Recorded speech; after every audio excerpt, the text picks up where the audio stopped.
Hey everybody, it's Chainsaw Reacts back once again, another reaction for you guys. Today, guys, scores here, continuing the journey of X-Men 97. We're here at the Season 1 finale of X-Men 97. This is Tolerance is Extinction, Part 3. And I'm not prepared for this, because number one, the lead up to this fucking episode has been just so insane. I can't believe what they've been able to pull off with this show, because I wasn't expecting it to be this good. I don't think anybody was expecting this show to be as good as it is. We were like, okay, great, bring back the 90s X-Men series, awesome. It's gonna be a fun, like, return to the show, nostalgia, all that kind of stuff, and it is, but it's way more than that. They have been just killing it, literally killing it each week. And this episode now, the finale here of Season 1, and of course, a Part 3 of Tolerance is Extinction here, it's over 40 minutes. So this is even a longer episode, because I wasn't expecting that either, but also, boom, a longer episode. So I'm not going to waste too much more time here, guys. My God, Part 2 was just, the ending was just, oh my God, Magneto taking the adamantium out of Wolverine. My God, what the fuck? And basically implying Onslaught may be coming at some point. Like, just, this fucking show is just too damn good. My God. And I think the week-to-week release makes sense, because imagine if they dropped all the episodes at once. I don't think we'd be able to handle it if they dropped all the episodes at once. So thankfully there's a week-to-week release. Anyways, guys, let's dive in. Tolerance is Extinction, Part 3. Let's see what they do, guys. And if they can stick the landing here, if they can stick the landing based on what they've done building up to this point, this is going to be one of the greatest things Marvel has ever achieved in entertainment in regards to, like, TV and movies and all that kind of stuff, because this show is just beyond what we were expecting. So let's dive in, guys. Let's check it out.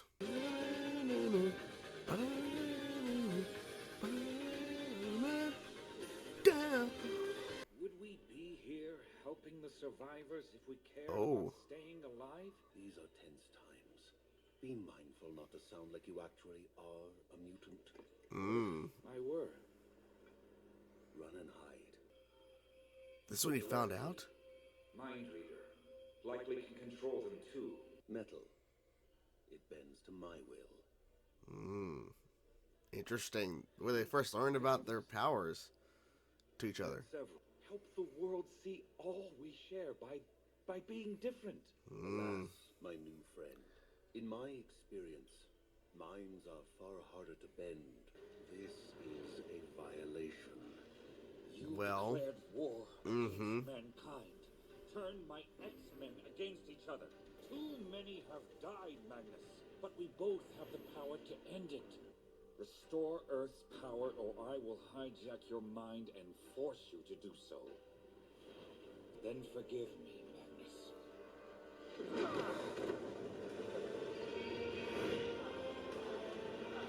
Holy shit.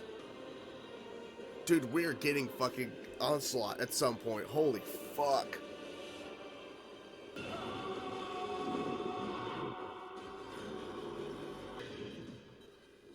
Oh shit! Oh my God! Holy fuck, dude! Poetic, isn't it? Even now, Professor Xavier, see me. Wow. The future side. Your creations are prisoners, held hostage by ignorance and coercion. Charles Xavier wanted to help you. He came to your mother, but she was too afraid. You would have been one of the first. Get your filthy paws off her! I didn't ask for this either. Slavery and genocide ain't enough? As I told Dr. Cooper, Shit. she betrayed me and her kind from the hearts that start dripping red at the Oh my God! underdog.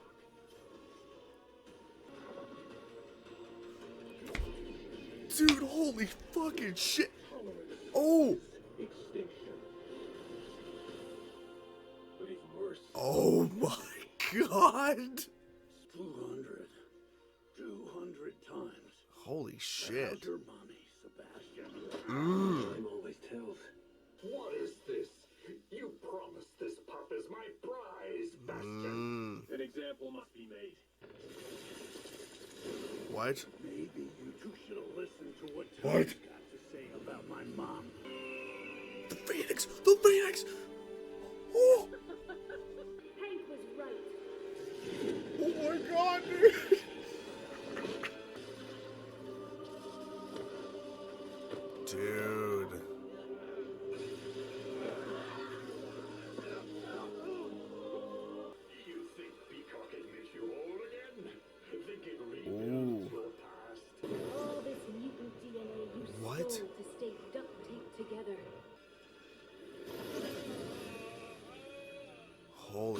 shit.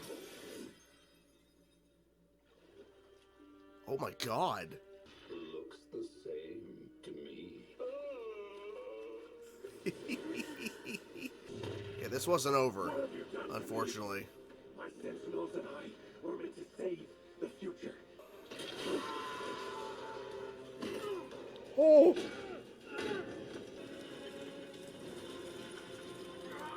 What the fuck? Dude! Holy shit, this episode, man. This fucking episode. That rock from the heavens. Who are you?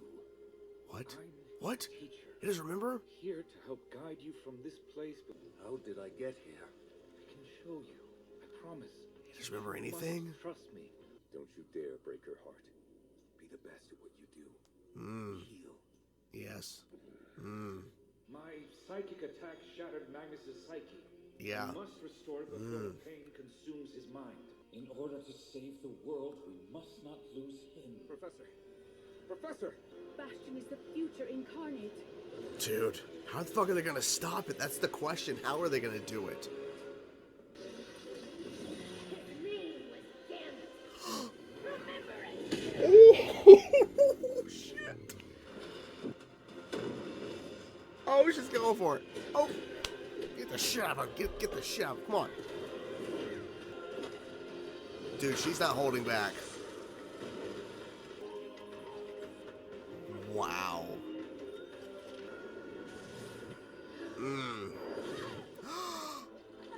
The name's Sunspot. Dude. Ooh. We've got more flair. You best pray our children read their textbooks more than their Bibles, for only history could be conned into believing us. This is the dark pain you've carried inside all these years. I have these waters too. Rogue? Yes. People Dude. like Rogue. I trusted you. You said you understood. You hurt me. As you did me, are those kept in it. Charlatan. Oh, shit. You knew what it's like. I'll always have The you. water's rising slowly but surely. Hold under two.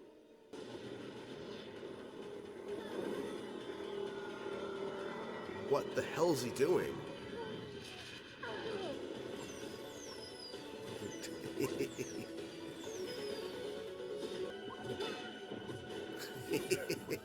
Kicking his ass a little bit.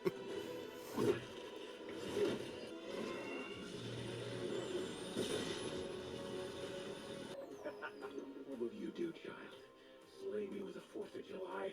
Haven't heard that one before. Exactly. She's gonna try. Game over, Sleazoid. Dude, he's slowly getting destroyed. Not your family. They made it. The Greeks did love horses. He's like, come on, dude. It's over, man. Give up. My God. Yeah. We're gonna do what we've been telling humanity to do for years. Stop fighting the future. And embrace it. This is what she was protecting me from.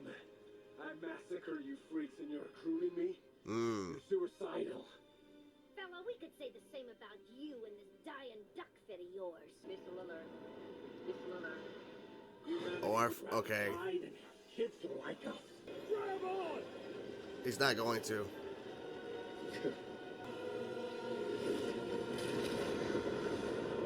Holy shit. Mr. Morph. I fucking love Morph. But if we all work in perfect unison, we may just spare our world a dinosaur's fate. Let's do it. Come on. What mistake? Not saying goodbye. That sort of ending, huh? I belonged in those stories too, growing up, fighting alongside. You were. You always were. They're good eyes. And now they're yours. Dude. I love you, son. Holy shit, dude.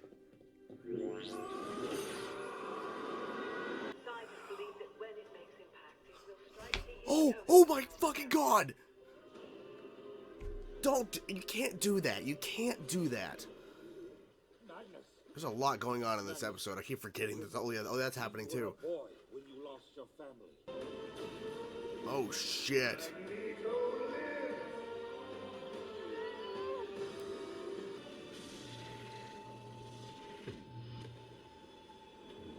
Wait.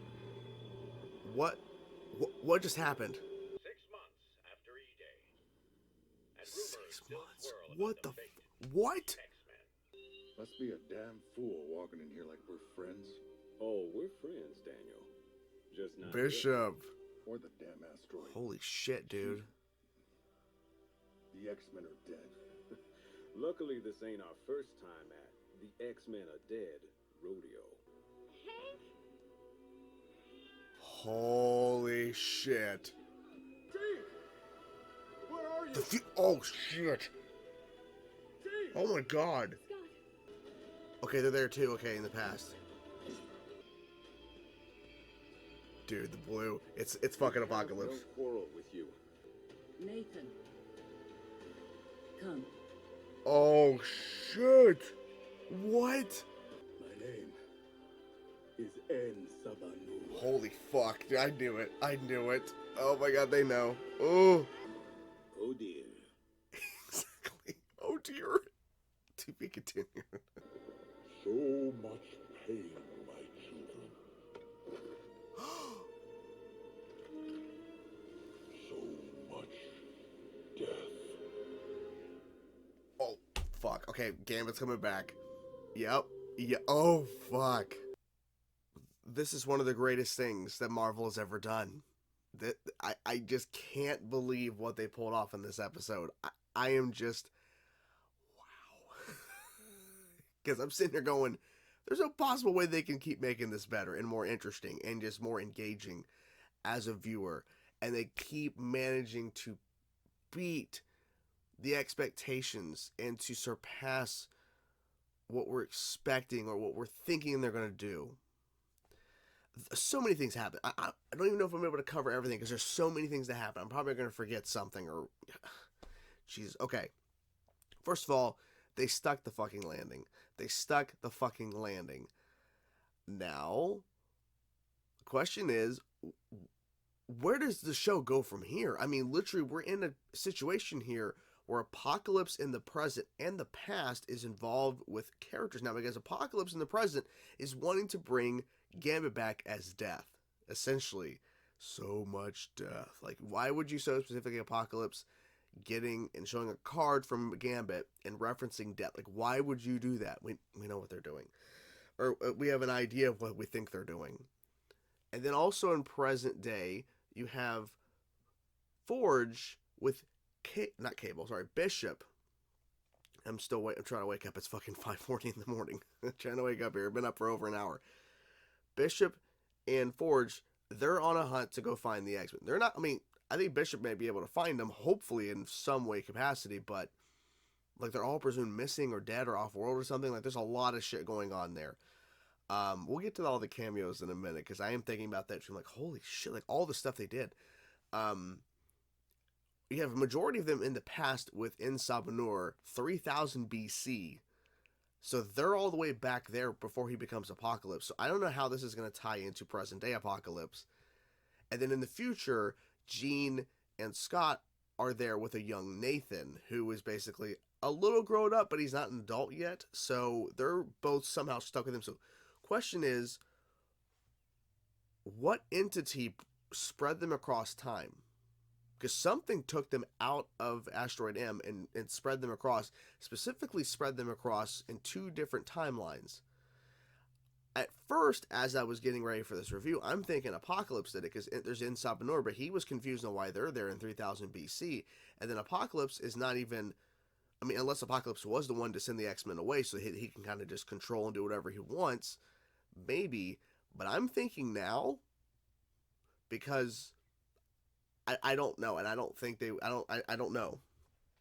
But during the whole sequence where in the episode we kept cutting back to Professor X and Magneto, where Professor X basically went into Magneto's mind and basically broke him down and was trying to build him back up to what he needs to be, or basically to let go of the darkness and everything, kind of holding Magneto to a certain kind of mindset and how he became who he is. During that whole process, that is basically setting up Onslaught, which is a very, very powerful mutant and very powerful entity, villain, whatever word you want to use. And so I think maybe Onslaught had to be a part of why they were sent in different directions in terms of timeline. I don't know. No idea. Because it's not clear on exactly who did it, and I think that's the whole point.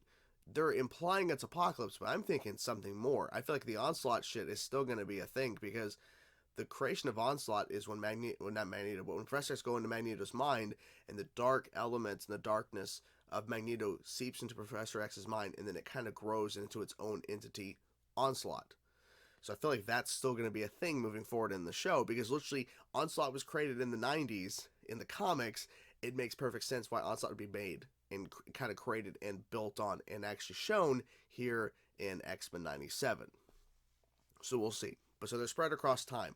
That's insane to me. The cameos. Holy fuck, the cameos. The cameos have been really great leading up to this episode in terms of little small bits. You know, we had Captain America here for a couple of seconds. We had a Spider-Man brief cameo. We had Omega Red. And there were so many characters they showed in this episode. But the ones that really stood out to me, number one, is we see Daredevil, which was amazing. Doctor Strange. Black Panther. We got to see Captain America and Iron Man. And then we got to see a slew of other characters fighting the Sentinel human hybrids. And then, towards the end of the episode, we get to see... And here's the thing. I love it, but I also kind of wish they didn't show it, because we need to see the actual story unfold, in my opinion. Peter Parker with Mary Jane. So essentially they're implying he found his real Mary Jane, but we still need that season of Spider-Man, the animated series, to reveal what happened and how he found her and everything, because literally that was the big build-up to the next season of Spider-Man, the animated series, that never happened. So the fact they showed it, maybe that's the implication of like, okay, we're going to highlight this because Marvel had to approve this. So maybe they're thinking is we're not going to bring back Spider-Man the 90s series. So we're going to have it highlighted here that here's Mary Jane with him and that he really found his Mary Jane. So maybe that's their way of kind of closing the book. But at the same time, I hope that's not the case at all. I'm hoping that this is kind of implying, okay, we're going to show you how he found her. And maybe it's and essentially it's a spoiler that he did find the real Mary Jane within a shot here of X-Men 97. But how? And there could be other things you could do within the show if it came back, so that we still found Mary Jane. We know that's going to happen, but here's other things too that you are not aware of that does happen within the show. So it's not, so that is a spoiler, but here's other things that you didn't know. Just throwing it out there. So I really love seeing it, but at the same time, I'm like, damn it, I kind of wish I didn't see it, because I also want to see, because I want the show to come back too, because I feel like it deserves it. It's not like, oh, Spider-Man 90s, or 97, Spider-Man the 90s series ended, and there's no reason for it to come back, because X-Men clearly had an ending in a sense, the 90s series, but also there's like, they could have found a way to bring it back, and they did, and they brought it back in excellent fashion, as we're seeing here with these 10 episodes. Oh my god. So the 90s show for Spider-Man deserves it as well. Bastion was brutal in this episode, and just showing how powerful he is, and all the action sequences were phenomenal. The visuals of the show continue to blow me away. To see for a brief moment the Phoenix return was fantastic. It was such a good moment.